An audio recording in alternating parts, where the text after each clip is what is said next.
ফ্যামিলিতে আর কি কোনো সমস্যা হয়েছে? রিফাত ভাই কিছু বলছো তোমারে? মারছে আমার ভাইয়া, বোঝাতে পারিনি আমি ওদের, জানি না কি হবে।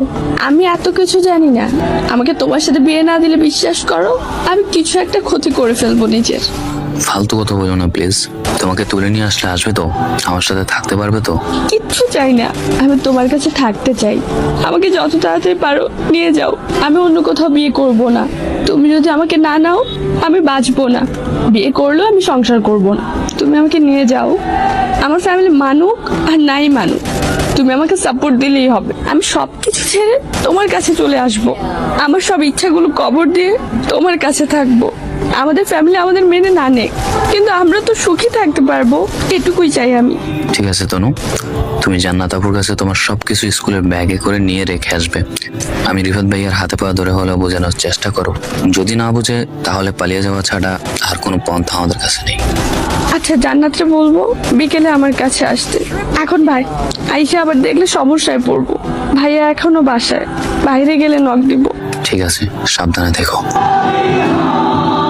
নিজের বন্ধু বান্ধবদের সম্পূর্ণ সাপোর্টে রিফাত ভাইয়ের সাথে তারপর কথা হলো।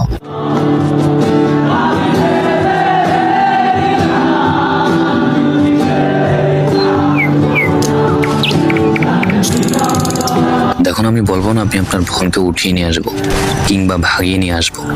আমি যদি তনুরে বলি তুমি আমার সাথে চলে আসো, ও তেমন কিছুই ভাববে না, চলে আসবে আমার সাথে।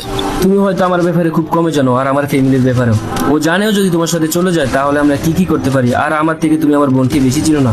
দেখুন, আমি জানি তনু আপনার কলেজের বোন, কিন্তু এটাও মনে রাখবেন ওর একজন জীবনসঙ্গী দরকার। আর আপনি আপনার বোনকে যতটা চিনেন আমিও তার চেয়ে ওরে কম চিনি না। রিলেশন হয়তো আমাদের 2 বছরের, কিন্তু আমিও তনুর ব্যাপারে কম জানি না। দেখো, তুমি আমার বয়সে অনেকটা ছোট। তুমি যেসব চিন্তা ভাবনা করো এসব চিন্তা ভাবনা খামাখা। আপনি যেহেতু আমাদের থেকে বড়, সেহেতু বিচ্ছেদের যন্ত্রণা আমার থেকে আপনি ভালো বুঝবেন। তোমার সাথে এইসব বিষয়ে কথা বলার মোটেও আমার মুড নেই। আর আমার বোনের পিছু ছাড়ো, পরে আমরা বিয়ে দিয়ে দিব। কোনো সমস্যা করতে চাইলে ফেস টু ফেস দেখা করো। ভাই, আমি বলবো না আপনি তনুকে অন্য একটা জায়গায় বিয়ে দিবেন না, সমস্যা নেই, বিয়ে দেন। কিন্তু হ্যাঁ, এটা মনে রাখবেন আমরা দুইটা জীবন্ত লাশ হয়ে বেঁচে থাকবো। হ্যাঁ, তনুকে অন্য জায়গায় বিয়ে দেন, আমার আপত্তি নেই, তবে ওর মন থেকে আমাকে উঠিয়ে দেন। নয়তো যার সাথে তনু সংসার করবে সে মানুষটির ঘর নষ্ট হয়ে যাবে। ওইসব বিষয়ে তোমার মাথা না ঘামালেও চলবে ছোট ভাই।